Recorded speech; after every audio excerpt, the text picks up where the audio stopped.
La Escuela de Humanidades y Educación del Tecnológico de Monterrey en Campus Puebla les da la más cordial bienvenida a su podcast Atrévete a Saber, el nuevo espacio de divulgación del trabajo de investigación realizado por parte de los profesores de la Escuela de Humanidades y Educación. Les saludamos sus anfitriones, Rodrigo Esparza, Connie Castillo y Andrés Barradas. Bienvenidos y comenzamos. Atrévete a Saber es un espacio de divulgación del conocimiento generado por nuestros colegas dentro de la EGE como parte de su labor investigativa. El saber no solo nos permite conocer el mundo, sino también generar una reflexión crítica sobre este y sobre las diversas aristas de la dimensión simbólica del humano. Demos, pues, al conocimiento ese cariz de atrevimiento, de aventura para ir más allá de lo inmediato y evidente y construir una nueva forma de concebir la realidad que permita dar nuestra ilusión humana de plenitud existencial. Hola, espero se encuentren muy bien. Bienvenidos a su programa de radio Atrévete a Saber. En esta ocasión nos acompaña la doctora Noemí Lugo, quien es nuestra primera invitada de otro campus. En esta ocasión pues nos visita desde el campus Querétaro del TEC de Monterrey, el Tecnológico de Monterrey. La doctora Noemí Lugo es doctora en comunicación por la Universidad Fabra, es maestra en literatura hispánica por Western Michigan University y licenciada en Ciencias de la Comunicación por el Tecnológico de Monterrey. Es profesora investigadora del Departamento de Medios y Cultura Digital del TEC de Monterrey en Campus Querétaro y profesora y asesora de la maestría en Humanidades Digitales y del doctorado en Estudios Humanísticos de los campus Monterrey y Ciudad de México en la misma institución. Su investigación se enfoca en la intersección de narrativa digital, cultura digital y comunicación interactiva. Interesa el diseño de proyectos que fomenten la inclusión, la salud, la educación, especialmente de la población con autismo. Entre sus publicaciones más relevantes se encuentran los libros Relato Digital, Continuidad y Rompimiento en la Narrativa, del 2012, Transmedia Learning for Preverbal Children with Autism, 2020, y El viaje de las narrativas transmedia al diseño de experiencias de aprendizaje transmedia, 2022. Es coautora del Learning Management System Aprendiz y cuenta con 20 años de experiencia docente en universidades de México y Estados Unidos. Pues bienvenida seas, Nuni. Muchas gracias por aceptar nuestra invitación. Es un gusto tenerte por acá. Gracias, Rodrigo, igualmente. Muchas gracias por invitarme. Pues muy bien. Como hacemos habitualmente antes de empezar con la entrevista propiamente sobre el texto, tenemos una pregunta previa. Y esta es: ¿por qué hay que atreverse a saber? Yo creo que hay que atreverse a saber para recordar siempre que no lo sabemos todo y que no sabemos suficiente. Y eso creo que nos da, por un lado, humildad, y en mi caso al menos me da mucho sentido de vida, porque implica curiosidad, implica exploración, y entre más aumentas tus conocimientos, también cambian las maneras de lo que conocí, o sea, como que relativizas, ves con nuevas miradas. Y bueno, yo añadiría solamente que por conocimiento no me referiría solo a lo científico, a los libros, sino a lo que nos dicen nuestras madres, padres, abuelos, como a saber desde las historias de las personas también, ¿no? Muy bien, muchísimas gracias. El texto sobre el cual vamos a platicar lleva por título La ruta no lineal a la investigación en autismo, una autobiografía sobre vocaciones, comunicación y maternidad, que es un capítulo que se inscribe dentro de una suerte de antología que lleva por título Mujeres de la Comunicación, México. De hecho, está recién publicado, 2022, así es. Así es. Muy bien. Pues nuevamente, muchas gracias y comenzamos. Vamos primero por partes, por el título. ¿Por qué la ruta no lineal a la investigación en autismo? Sí, bueno, porque yo creo que cuando investigas algo que tiene que ver con tu vida, no empiezas como de una manera tan tradicional como con un objeto de estudio que siempre te interesa por algo, ¿no? O sea, para mí es claro, perdón aquí, que uno creo que aunque lo declare o no, tiene que estudiar cosas que le inquietan, le apasionan o algo, porque los proyectos científicos son también de mucha talacha, digamos, muy pesados y tal. Pero creo que especialmente cuando uno trata de hacer esto que se puede conceptualizar como investigación situada, encarnada, de objetos de estudio que te atraviesan, ¿no? Es como, no, pues yo no lo veo de lejos, sino me pasa así todos los días, me atraviesa, como dice mi amiga Nibs Trejo, pues no es algo como, elijo el objeto de estudio, hago una revisión de literatura, o sea, no es un proceso como tal, sino que en realidad es como que te alejas y te acercas al objeto de estudio, y como yo lo cuento un poco ahí, o en otros textos, en realidad para mí fue primero como que yo necesitaba que a lo que me dedicaba me sirviera como en la vida, ¿no? Era como tanta ciencia, ¿para qué? ¿No? Y yo aquí batallando con esto. Influía en ser como investigadora, influía en mi manera de maternar, que era pues muy sobre, voy a buscar un paper que hable de autismo para saber. Y de eso me fue llevando como a ese acercamiento, alejamiento, como de manera muy iterativa, a investigarlo de manera formal desde el campo de la comunicación y los estudios culturales, sobre todo de la cultura digital. Ok, entonces dirías que una, digamos, ruta o aproximación lineal sería posiblemente hacer de lado todas estas cuestiones de carácter quizá más personal y tal vez tener la frialdad como para, digamos, marcar distancia en relación al objeto de estudio y verlo de esa forma pues, más rigurosa. Sí, sí, además fíjate que yo creo que por un lado está esa relación cercanía-lejanía con el objeto de estudio. Esto que no te digo, no es así como decidí hoy investigar autismo y a partir de hoy es mi objeto de estudio, ¿no? No es así, o sea, yo siempre estoy ahí pisando, dudando, hoy mismo estoy diciendo ya no sé si ya no quiero hacer nada porque es complicado, cruzar la vida es complicado, o sea, eso sí, no es sencillo, con la ciencia, pues. Y también lo de lo no lineal tiene que ver porque creo que si uno reconoce también la parte de la vida, nuestra biografía usualmente se cuenta lineal, ¿no? Así como nació, tuvo 5 años, tuvo 10, tuvo 15, y es una mentira porque a lo mejor a nivel de experiencia de vida uno no es nada más ni la acumulación de los años, ni lo último que pasó, o eso es lo que le da sentido, y parte de lo que yo cuento en ese texto es como algo que en su momento yo no sabía, por ejemplo, que me iba a preparar para vivir la discapacidad en mi familia. No conté todo porque hubiera sido un texto larguísimo, pero las experiencias mismas que yo tuve con personas que tuve con discapacidad, o bien el haber vivido en 3 ciudades diferentes de Estados Unidos, además en Michigan, que está por el norte, en Tennessee, que está más para acá, ¿no? Para acá, y en California, ¿no? Al sur, y muy cerca o sea, al lado de Tijuana.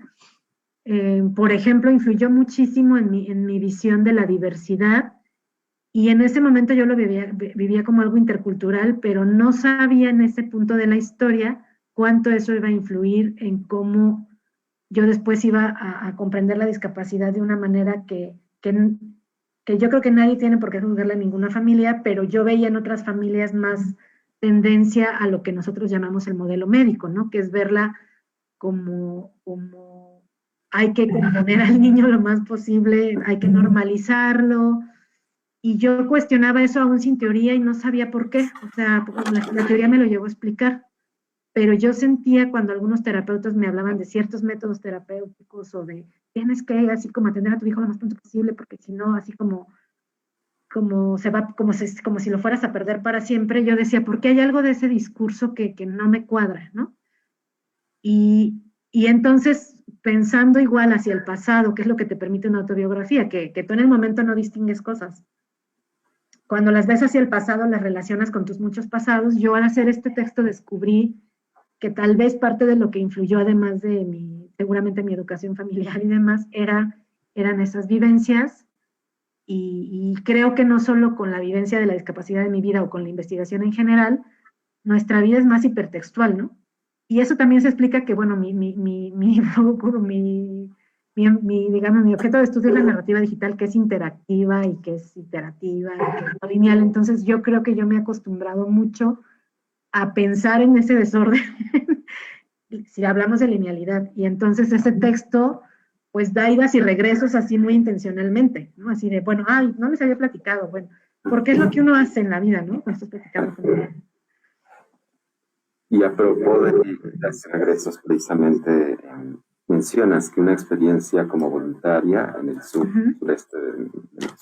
de México, ¿no? Sí, te cambia de forma radical la vida. ¿Qué te dejó ese voluntariado como enseñanza fundamental? Ay, fue maravilloso. Fíjate que yo no soy religiosa, pero lo hice con los salesianos, que tienen oratorios. Y a mí los oratorios siempre me ha parecido una de las cosas que la comunidad salesiana debería exportar al mundo social de cualquier país, porque tienen muy sistematizado cómo intervenir en comunidades con muchos retos eh, sociales, ¿no? De comunidades en las que hay pobreza y violencia, y etc. Y entonces yo fui a esa experiencia y viví en una de las zonas, bueno, viví, así te lo digo, a 300 o 400 metros del penal de Mérida, en una zona en la que los taxistas no querían entrar, nos dejaban a la entrada de la colonia y nos decían, pues ahí se ven, ¿no? Era una entrada con muchas bandas que se peleaban en las calles. Entonces era una situación social compleja, ¿no? Mucha de la gente que vivía en la colonia tenía familiares en el penal.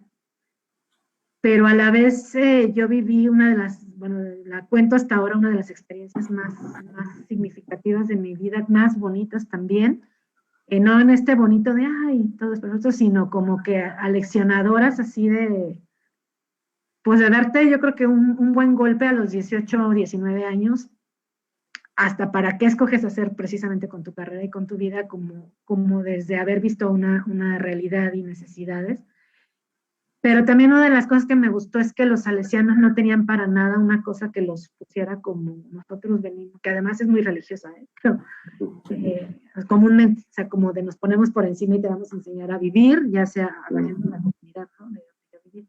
Sino era realmente una intervención como sumamente respetuosa, de recibir, de escuchar, de impulsar, de no juzgar.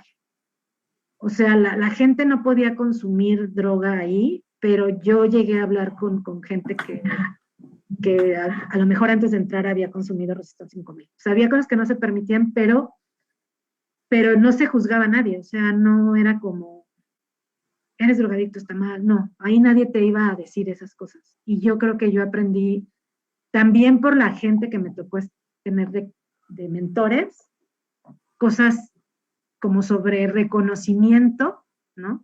Así como la tesis de mi amiga Connie Castillo de reconocimiento social, muy como desde la experiencia. O sea, decir el otro no, o sea, yo no estoy por encima de mi amigo, fulanito, porque pertenezco a una banda o porque consuma Resistor 5000. O sea, yo creo que eso es lo que yo aprendí, pero a la vez también me dejó con una inquietud como de honesta, y creo que eso, menos, o sea, a lo mejor asistencialista de inicio porque tenía 18 años, pero de verdad como más allá del asistencialismo, de cómo puedo contribuir desde mi carrera a cosas que sean importantes en la vida para la calidad de vida de las personas.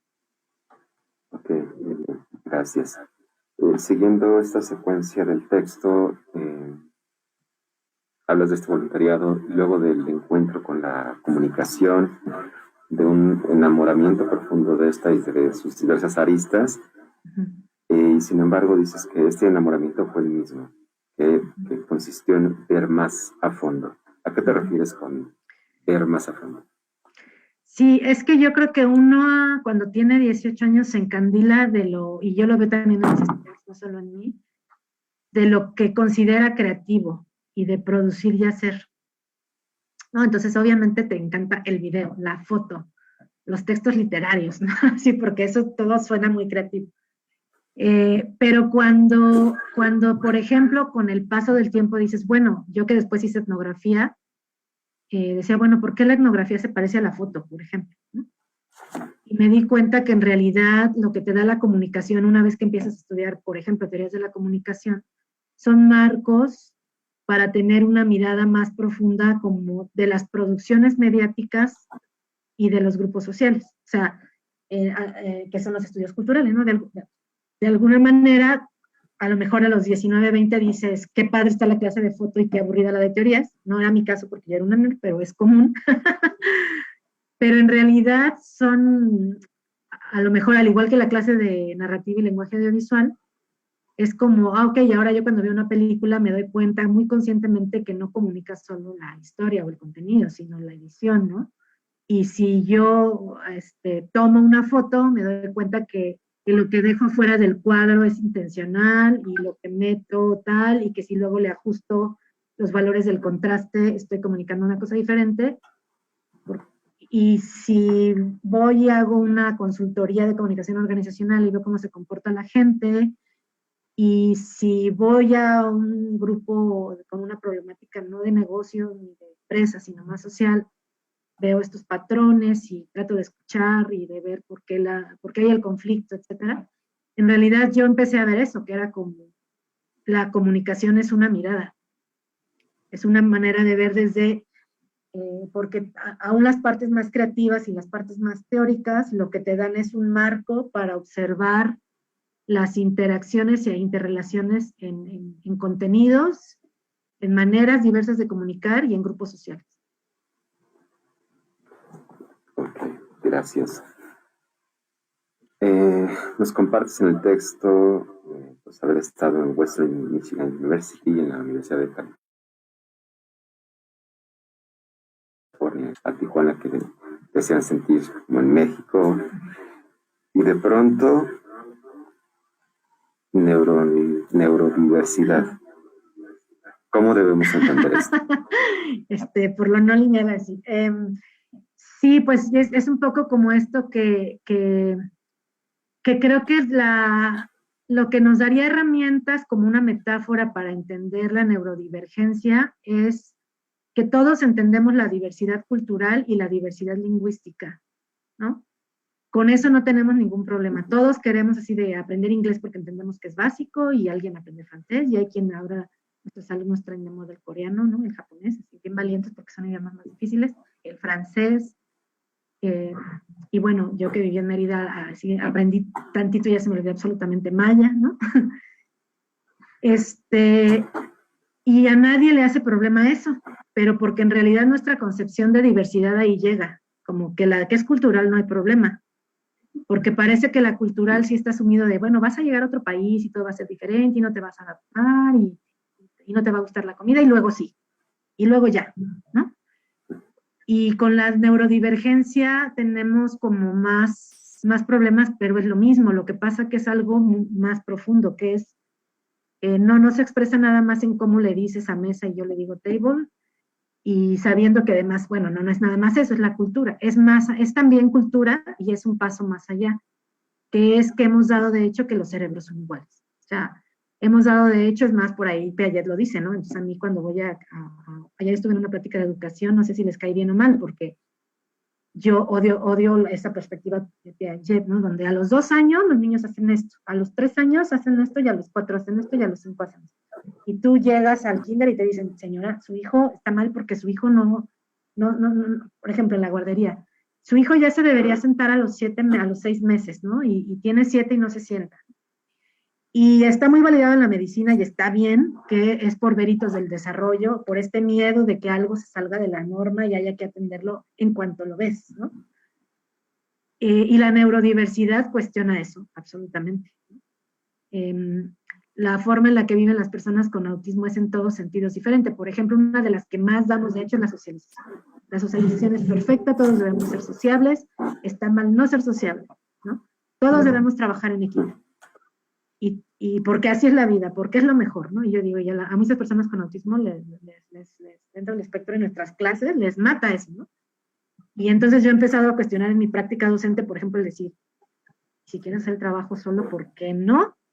Y además, no solo porque tengas autismo estés dentro del espectro. Si tú me das una razón por qué este trabajo debería ser solo, no me importa que estés solo dentro del espectro. ¿Por qué no? ¿No? Y es eso, damos muchas cosas, de hecho, como muchísimas convenciones que creemos que son deberes ser. Y el autismo es a tal grado una diversidad como tan biológica, neurológica, cultural, de cuáles son los sentidos, cómo observo, cómo pienso, que creo que es como la experiencia que más te enseña a validar de verdad la diversidad, sin olvidar que el sentido de que sea una discapacidad no es para mí específicamente reconocer el apoyo que alguien así necesita en un mundo no configurado para él o ella. Es solo por eso, ¿no? Es decir, si el mundo estuviera configurado realmente para todos, podríamos hablar solo de diversidad, pero en este mundo que ni en los países más avanzados es así, tenemos que hablar de discapacidad para no dejar de apoyar a alguien que es diferente porque hay un problema de equidad. Entonces, para mí es diversidad, pero con falta de equidad, y por lo tanto hay políticas y acciones específicas que se tienen que hacer, y por eso hablamos de una discapacidad, ¿no? Entonces, en tal sentido, ya hablando concretamente de autismo, más específicamente no verbal,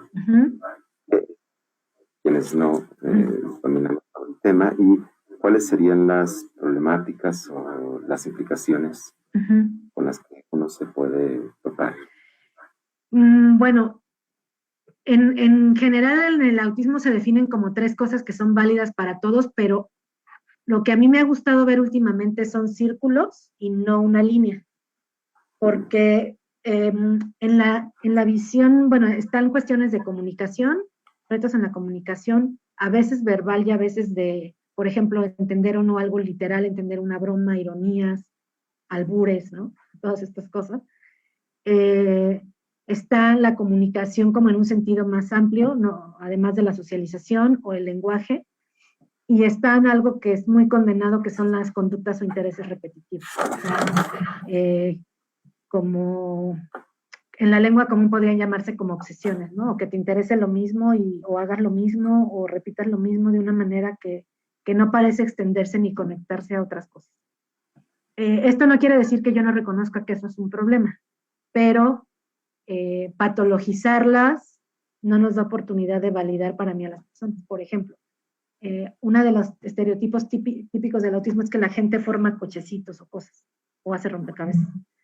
Mi hijo no lo hace, por cierto, muchísima gente no lo hace con autismo, pero bueno, ese es el top. Y entonces tú dices, claro, eso no aprende nada del niño, eso no es nada productivo, ¿para qué lo hace, no? Y hay una inquietud por qué lo hace. ¿Cómo lo cambio, no? ¿Cómo hago que entonces los cuente o que entonces haga algo que sí valga? Ahí está el asunto.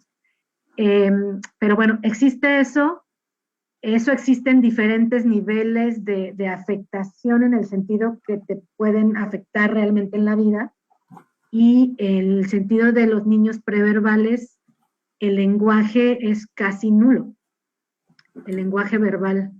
Andrés, como mi hijo, como se comunica me lleva un plato cuando quiere comer, si no le di lo que quiere comer, me lleva otro plato, por ejemplo, ¿no? Entonces yo digo, así como, o si le digo, me tienes que esperar, es como otro plato, es como, no, ya dame, ya tengo mucha hambre. Te lleva un huevo, te trae para que el libro para que le leas, o sea, sí hay comunicación, pero también hay comunicación, yo creo que porque yo también estuve entendiendo que no porque no hablara no tenía que suponer que no pensaba. Entonces los niños preverbales pues tienen, ese es el mayor reto, pero en el autismo hay 14 comorbilidades, es decir, 14, no todas, pero 14 posibles condiciones médicas potenciales. Y hay quien tiene, hable o no hable, pues se puede tener déficit de atención, Andrés la tiene, se puede tener problemas de ansiedad y depresión, eso es más común en las personas con autismo adultas, por ejemplo, integradas como en el TEC, ¿no? En nuestras universidades, que comprenden mucho, pero que viven en un mundo que les da mucha ansiedad. Puede haber epilepsia, puede haber problemas digestivos, puede haber lo que se llama trastorno obsesivo compulsivo. Entonces está asociada como a otras cuestiones médicas, y eso pues en cada persona se presenta distinto. Pero en todos los casos hay muchas intersecciones. Si tú todavía le aumentas, como es en el caso de la escuela de mi hijo, madres solteras o divorciadas, hay muchísimo abandono de los padres, y hay que decirlo, en mi caso el papá de Alex está muy presente, pero la verdad es que también hay mucho abandono, que es otra intersección. Las mujeres se quedan solas con los niños y, bueno, si le aumentas cuestiones económicas, pues ahí, o sea, se vuelve una cosa. Y a veces también puede haber cuestiones ocasionales o no de agresión, no desde violencia, que no se tiene que leer así, sino de autorregulación emocional y de entender el contexto tal. Entonces, esa puede ser algunas de las cosas como más problemáticas para las familias en lo que yo he visto. A mí en la pandemia sí nos sucedió que es un niño que lo puedes comprender perfecto todavía, pero mientras casi no había tenido eso, pues lo presentó. Y también tienen algo muy, muy común, el 95% de la gente lo tiene, que es desintegración sensorial. Los sentidos no es que no oigan o no vean, sino que cómo se interpreta la señal neurológicamente es muy distinto y les ocasiona mucha sensibilidad a la luz, a los sonidos, a fuegos artificiales, aviones, perros, licuadoras. Entonces, para ellos, muchos dolores de cabeza, migrañas. Es una condición sumamente compleja a nivel calidad de vida, para los niños y para las familias. Muy bien, entonces haciendo esta suerte de cruces vitales precisamente, ¿de qué manera consideras que toda la experiencia, toda la vivencia académica te entrenó, si cabe la expresión, para sobrellevar el autismo? Toda la vivencia, es que se cortó un poquito. Toda la vivencia, toda la experiencia académica Ajá. digamos, entrenó para llevar el autismo personas. Pues yo creo que de varias maneras. Una es hacer investigación que no tiene que ver con el tema. Por eso te decía que a veces piensas si hacerla o no, porque es como académica y como mujer, creo que ahí hay una intersección mía de género. O sea, creo que la intersección de género de las mamás de niños con autismo es una intersección sumamente fuerte en todos los casos. En mi caso, además, al ser académica, es como seguir teniendo un sentido de vida propio. Muchas de las mujeres abandonan sus trabajos para cuidar una cantidad enorme de horas al día.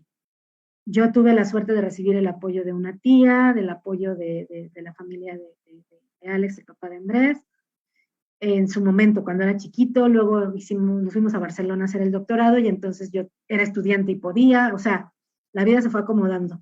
A raíz de la pandemia, por otras razones de la vida, toda la ayuda se fue y entonces sí nos dio durísimo.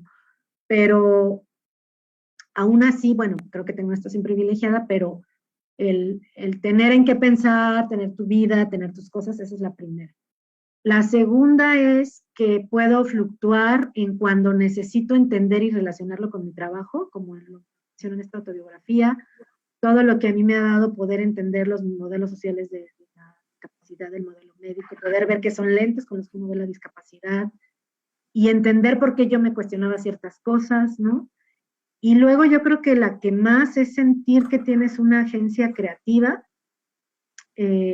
respecto a lo que te pasa. Es decir, como no aceptar, porque pues claro, la discapacidad es algo que te llega que si tú me dices la elegirías, por supuesto que no. Y sobre todo por las consecuencias para mi hijo en su vida y en cosas que yo no voy a poder controlar. Pero no es algo que tú digas, ay, lo voy a elegir, ¿no? Porque, y la verdad, sobre todo por la exclusión o por lo que pasa socialmente, no por el niño, ni por cómo sea, ni por cómo se viva con él, o sea él, ¿eh? Eso yo ya te dije hace rato que me he enseñado cosas muy profundas y tal, pero la cosa es que lo que yo aprenda que le impacta la vida. En el día a día tal vez, pero en la sociedad no le va a hacer diferencia, probablemente, y es muy triste. O sea, el mundo va a seguir siendo como es. Pero sí siente cierta agencia ante eso. O sea, decir, bueno, si yo diseño algo para que sí se valide que a Emi, que es otro niño con autismo que estudia en un caso que le fascina a Disney, pues se valide que le fascine a Disney, que su familia sí lo valida y lo deja, pero además que eso aprenda, y a él le encanta dibujar, y si sus dibujos luego pudieran ser pues para vender o pudieran ser para, se le reconociera por el arte que hace, esas cosas te dan esta agencia creativa que transforma lo que si no podría quedarse solo a veces en frustración, en dolor, en indignación, en preocupación, ¿no? Y ya, pero yo sobre todas las cosas creo que es la verdad el sentido de las humanidades para comprender la experiencia vital y la comunicación como la mirada y la mano que te deja convertir eso en algo práctico, cultural. Esas dos cosas creo que son ¿qué más? Muy bien, vinculo esto con algo que planteas de forma sintética en una o dos preguntas, casi hacia el final del libro, y que son preguntas de una profundidad abismal. Preguntas, cuestionas, ¿qué nos hace humanos y valiosos como tales? ¿Tienes respuesta? Yo creo que sí, y en realidad tiene que ver con la dignidad humana, o sea, ser y existir. Punto. Creo que el problema ha sido precisamente en todo lo que son desprecios y menosprecios sociales, y no me refiero solo a la comunidad con autismo ni con discapacidad, sino por ejemplo en la comunidad queer y en muchos más casos. Creo que el problema ha sido que creemos, o sea, es una soberbia sobre creer que algo vale o no vale en las personas. O sea, ese es, y en realidad yo creo que con la exclusión que uno se va topando, que se sistematiza esa violencia y se normaliza, tiene que ver con eso, o sea, tiene que ver con creer alguien, algún sistema, alguna persona y algún conjunto de personas, por ejemplo las organizaciones, porque lo validan en acciones, que tienen la razón en creer que alguien no vale. Ese es el problema de fondo, ¿no? Y eso te va a dar las actitudes de estigmatización, de estereotipos, de desprecio, de miradas, tal de violencia, ahora como lo que vimos de violencia de quemar a alguien, a una mamá de un niño con autismo en Guadalajara, ¿no? Luz Raquel, que dejó huérfano a Bruno, y que hasta la fecha parece que fue un vecino que la quemó por problemas que tenían entre ellos, porque su hijo con autismo hacía mucho ruido, porque tiene un autismo preverbal, de mucha expresión, gritos, epilepsia, etcétera, y que empezaron a tener rencillas por eso, ¿no? Entonces hubo amenazas de muerte pintadas en las escaleras, etc. O sea, eso del vecino a mí me llegó a pasar en Barcelona, que me tocara y me gritara. Y Barcelona, que a lo mejor en muchos sentidos yo vi una cultura de inclusión bonita, pero sí me tocó. Entonces cuando yo dije, híjole, a mí me ha pasado en mucho menor grado, pero el vecino lo único que parece pensar es me molesta el ruido, pero en realidad no es eso, porque lo que piensa es este ruido no tiene que molestarme porque tendría que callar al niño, y cuando tú le explicas, no es que mira, el niño tiene una condición que de veras no lo puedo callar y le vale y tal, ahí es, o sea, si tú empiezas a profundizar, el fondo es me vale. O sea, la existencia del otro, si me molesta a mí, me molesta, y es hasta borrarla, hasta ese grado que hemos dicho de violencia tal, ¿no? Ok, y a ver, entonces, vinculo esto con algo que ya planteas finalmente en alguna parte de la conclusión, y hablas de aspectos médicos de la enfermedad vista desde la ciencia, y relacionando lo que acabas de compartir con esta parte de la conclusión, ¿en qué sentido crees que las humanidades pueden aportar o aportan a nutrir esta visión, digamos, exclusivamente desde la ciencia?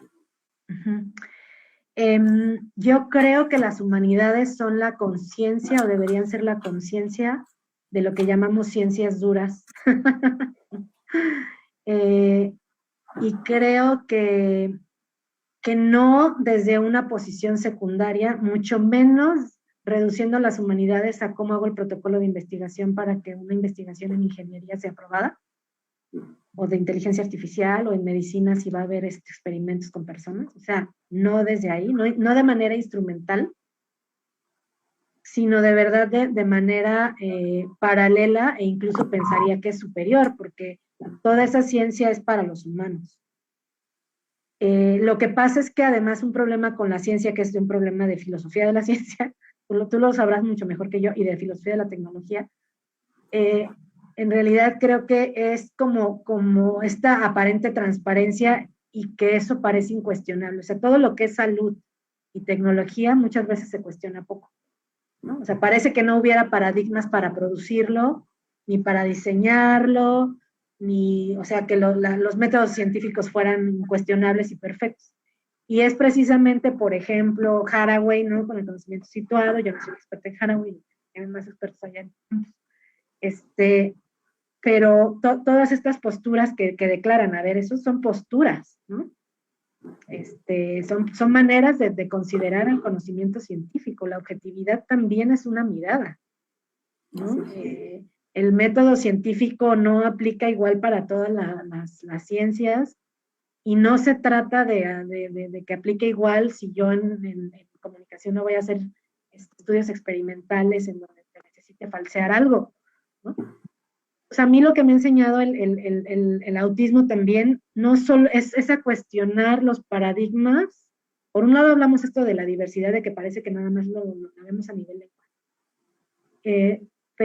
Pero creo que conforme fui profundizando, me hizo cuestionar los paradigmas sobre la salud y luego más a fondo los paradigmas sobre la ciencia y cómo se produce, ¿no? Y porque de ahí viene la salud y de ahí viene que alguien le llames enfermo y de ahí viene que patologices y de ahí viene que mediques de cierta manera y de ahí todo. Y entonces al final creo que me he ido cayendo, ¿ves? Te digo, profundamente, para bien, en las humanidades. ¿Quién nos contesta todo eso? Las humanidades.